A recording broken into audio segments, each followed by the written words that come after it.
Literally ভাই আমার লাইফে আমি এরকম ভোট কোথাও দেখিনি।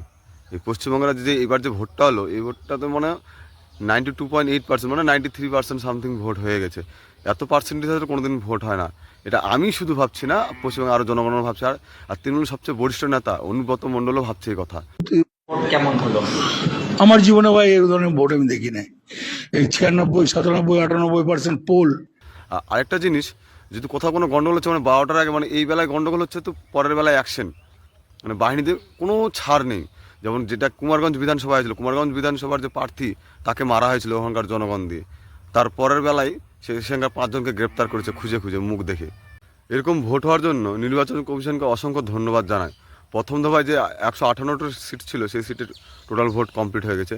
এখন পরে যে বাকি যেটা আছে সেটা এখন ভোট হবে হচ্ছে 29 তারিখে। সেটা এখন দেখার আশা যে ওখানকার ভোটটা কেমন হবে। তবে আপনাদের কি মনে হয়, আমাদের পশ্চিমবঙ্গের জনগণ সেই পুরনো সরকার চাইবে না নতুন করে পরিবর্তন চাইবে? কমেন্ট করে জানাবেন।